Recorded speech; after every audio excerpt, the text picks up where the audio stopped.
नमस्कार मित्रों, आपका फिर से एक बार हमारे चैनल में स्वागत है। पिछले वीडियो में हम लोग सोर्स ऑफ लॉ और लॉ के बारे में जाना था। इस वीडियो में हम लोग कोर्ट स्ट्रक्चर्स और कुछ कैसे डिसीजन लेते हैं जज, उनके बारे में जानेंगे। तो चलिए शुरू करते हैं। तो कोर्ट स्ट्रक्चर्स में हम लोग देखिए टॉप टू बॉटम अप्रोच को फॉलो करेंगे। पहले हम लोग टॉप कोर्ट के बारे में जानेंगे, धीरे धीरे फिर हम लोग बॉटम कोर्ट के बारे में समझेंगे। तो चलिए शुरू करते हैं। तो सबसे पहले होता है सुप्रीम कोर्ट। तो हम लोग जानते हैं कि हमारे देश में जो सुप्रीम होता है वो सुप्रीम कोर्ट होता है जुडिशियरी सिस्टम में। तो जुडिशियरी सिस्टम में सुप्रीम कोर्ट हमारे संविधान में लिखा गया है कि एक माने कि पूरे भारत के लिए एक ही सुप्रीम कोर्ट होगा, जो कि न्यू दिल्ली में इस्टेब्लिश किया जाएगा या न्यू दिल्ली में वो बैठेगी। लेकिन हाँ, आर्टिकल 130 के तहत ये कह दिया गया है कि अगर जरूरत पड़े तो सुप्रीम कोर्ट की बेंच देश के अन्य हिस्सों में भी बैठ सकती है। जैसे कि सुप्रीम कोर्ट की एक बेंच कोलकाता में बैठ सकती है, सुप्रीम कोर्ट की एक बेंच चेन्नई में भी बैठ सकती है। जैसे कि हाई कोर्ट में अभी भी यह प्रचलन है। आप इलाहाबाद हाई कोर्ट को देखिएगा तो इलाहाबाद हाई कोर्ट की एक बेंच लखनऊ में भी बैठती है। उसी प्रकार सुप्रीम कोर्ट की भी कोई बेंच दूसरे शहर में बैठ सकती है। सुप्रीम कोर्ट जो होगा वो एक होगा और सुप्रीम कोर्ट के डिसीजन सभी निचली कोर्ट को मानने पड़ेंगे, वो बॉन्ड होंगे, सभी निचली कोर्ट सुप्रीम कोर्ट से बॉन्ड होंगे। उसके बाद हाई कोर्ट आ जाते हैं। तो अभी हमारे देश में हाई कोर्ट की संख्या 25 है। अभी अरुणाचल प्रदेश में भी एक हाई कोर्ट स्टैब्लिश कर दी गई है, तो शायद 26 हो गई है। तो अब समझते हैं हाई कोर्ट। तो हाई कोर्ट सभी स्टेट में एक हाई कोर्ट स्टैब्लिश किया जाएगा। हाँ, लेकिन कुछ ऐसे भी हो सकते हैं जैसे 2-3 स्टेट के लिए एक कॉमन हाई कोर्ट भी स्टैब्लिश कर दिया जाए। जैसे कि वेस्ट बंगाल में जो कोलकाता में हाई कोर्ट है, वो पूरे वेस्ट बंगाल के लिए तो हाई कोर्ट है ही, साथ में अंडमान निकोबार के भी जो मामले होते हैं वो कोलकाता हाई कोर्ट से ही देखे जाते हैं। तो एक कॉमन हाई कोर्ट की भी व्यवस्था की जा सकती है। अब समझते हैं सबऑर्डिनेट कोर्ट क्या होता है। तो डिस्ट्रिक्ट लेवल पर जितने भी कोर्ट होते हैं उन्हें सबऑर्डिनेट कोर्ट कहते हैं। क्योंकि डिस्ट्रिक्ट लेवल पर मामले सबसे पहले मामले को सबऑर्डिनेट कोर्ट में ही जाना पड़ता है।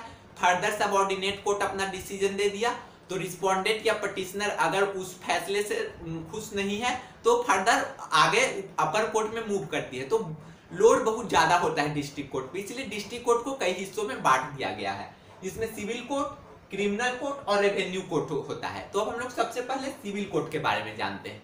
तो देखिए, जितने भी छोटे मोटे झगड़े हुए, अनबन हुए पति पत्नी के बीच या फिर परिवार के बीच जमीन से जुड़े कुछ मामले हुए, तो वो सब सिविल कोर्ट में देखे जाते हैं। अब समझते हैं कि सिविल कोर्ट का स्ट्रक्चर क्या होता है। तो सिविल कोर्ट में डिस्ट्रिक्ट, जो सिविल कोर्ट में जितने भी मामले देखते हैं वो डिस्ट्रिक्ट जज देखते हैं। डिस्ट्रिक्ट जज के अंडर में सब जज फैमिली कोर्ट होते हैं। जैसे मान ली पति पत्नी में झगड़ा हो गया, रूस के मायके चली गई, पत्नी भाग गई, तो उसके बाद कोर्ट में केस हो गया, तो वो सब फैमिली कोर्ट के अंदर जज साहब सुबह से शाम तक माथा दर्द करते करते देखते हैं उन दोनों के झगड़े।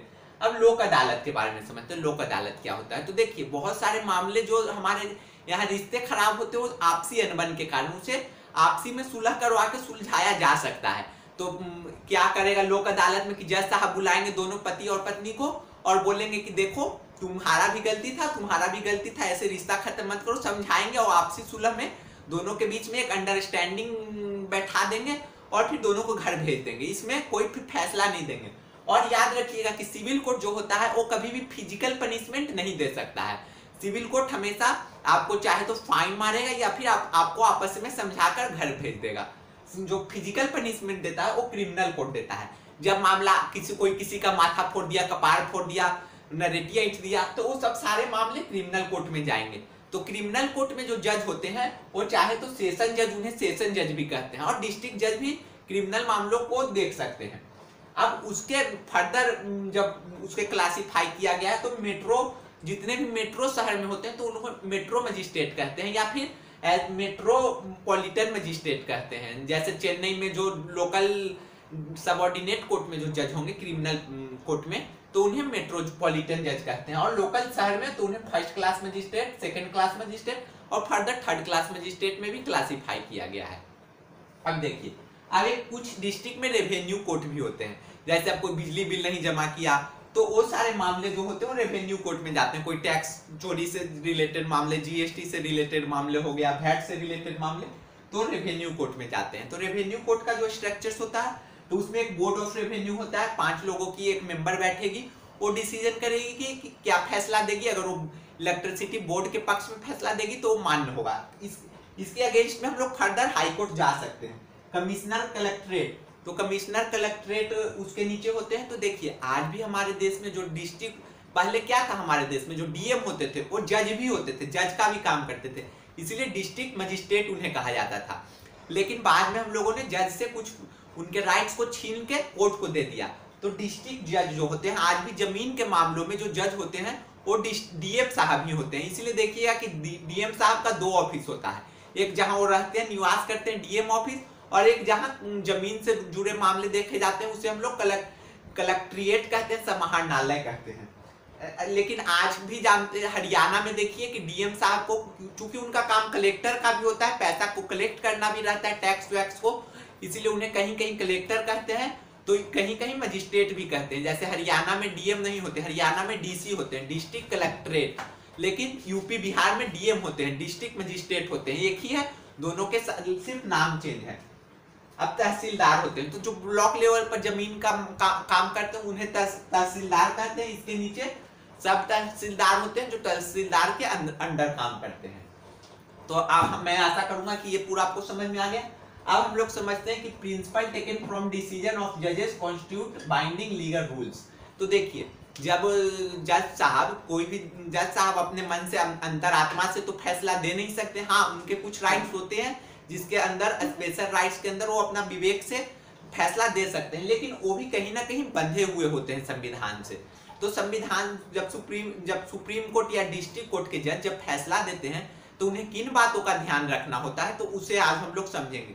तो आखिर अब हम लोग समझते हैं सबसे पहले जुडिशियल प्रेसिडेंट को। तो जुडिशियल प्रेसिडेंट क्या होता है, तो देखिए जब भी कोई हायर कोर्ट कोई डिसीजन देती है तो वो सभी नीचे लोअर कोर्ट को मानना होगा उस डिसीजन को। मान लिए कि अगर आज सुप्रीम कोर्ट ने किसी मामले पर कोई डिसीजन सुनाया, तो अगर सेम मामला निचली कोर्ट में, हाई कोर्ट में आ गया, तो जो हाई कोर्ट होगा उस मामले, सुप्रीम कोर्ट ने जो मामला दिया था उसे रेफर करके डिसीजन दे सकता है। और फिर दूसरी बात है कि उसके अगेंस्ट में नहीं जा सकता है, वो एक तरह से कानून बन गया। इसीलिए आर्टिकल हमारे संविधान की, इसीलिए आर्टिकल 129 में कहा गया है कि सुप्रीम कोर्ट जो होगा वो कोर्ट ऑफ रिकॉर्ड होगा, उसके मामले एक तरह से लॉ बन जाएंगे, उनके डिसीजन एक तरह से लॉ बन जाएंगे। और वहीं 215 आर्टिकल 215 के तहत हाई कोर्ट के डिसीजन लॉ बन जाएंगे निचली कोर्ट के लिए या फिर उस कोर्ट के लिए खुद के लिए। उसे आसानी से पलटा नहीं जा सकता है, पलटा जा सकता है लेकिन उसे पलटने के लिए उससे ज्यादा बड़ी बेंच, जितनी बड़ी बेंच ने वह फैसला सुनाया है उससे ज्यादा बड़ी बेंच बैठना होगा, तभी सुप्रीम कोर्ट के फैसलों को पलटा जा सकता है। अब हम लोग समझते हैं कि प्रेसिडेंट का मतलब कि उपयोग किन केस में किया गया था। तो देखिए शंकरी प्रसाद 1951 में सुप्रीम कोर्ट में मामला आया, तो उस पर जो डिसीजन दिया गया, तो इसी डिसीजन को फॉलो करते हुए बाद में सज्जन सिंह मामले में जब कोर्ट ने, जज साहब ने अपना डिसीजन सुनाया तो उन्होंने प्रेसिडेंट का उपयोग किया और शंकरी प्रसाद को रेफर किया। अब हम लोग समझते हैं लोअर कोर्ट और same court bonds by the previous decision.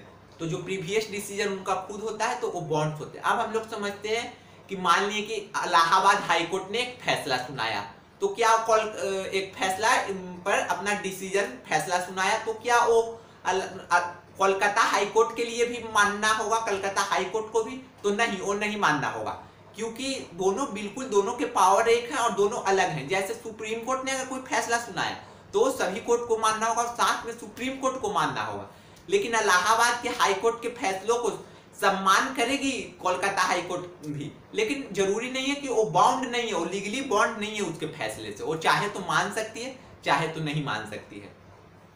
अब समझते हैं स्टे डिसीजन क्या होता है। तो स्टे डिसीजन का सिंपल मीनिंग होता है स्टैंड बाय डिसीजन।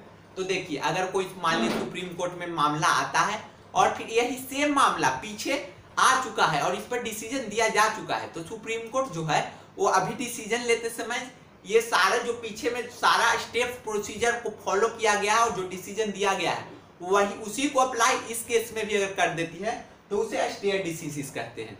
जैसे मान लिए कि आगे जाके कोई किसी को कोई मामला आया सुप्रीम कोर्ट में एंटी डिफेक्शन लॉ के तहत, तो वही सेम मामला 1 साल बाद फिर आ गया, तो वही सेम जो पीछे के मामलों में जो स्टेप्स को अपनाया गया था वही स्टेप्स को इस मामले में भी अपनाकर डिसीजन दिया जा सकता है। तो अब समझते हैं जुडिशियल प्रेसिडेंट और इसके बाद स्टे डिसीजन में अंतर क्या है। तो देखिए सुप्रीम कोर्ट साहब को इसमें पूरा स्टेप्स को आपको फॉलो करना होगा। किस किस स्टेप्स को फॉलो किया गया था प्रीवियस डिसीजन में, वो सारे स्टेप्स को फॉलो करना होगा स्टेट डिसीजन में। लेकिन जुडिशियल प्रेसिडेंट में ऐसा नहीं है। जुडिशियल प्रेसिडेंट में सिर्फ डिसीजन देते समय इस बात का ध्यान रखा गया होगा कि पिछले कोई डिसीजन इस तौर का अगर दिया गया तो उसे ध्यान में रखना होगा। ये कंपलसरी है, ये कंपलसरी नहीं है। इसे कोर्ट चाहे तो मान सकता है, कोर्ट चाहे तो नहीं मान सकता है।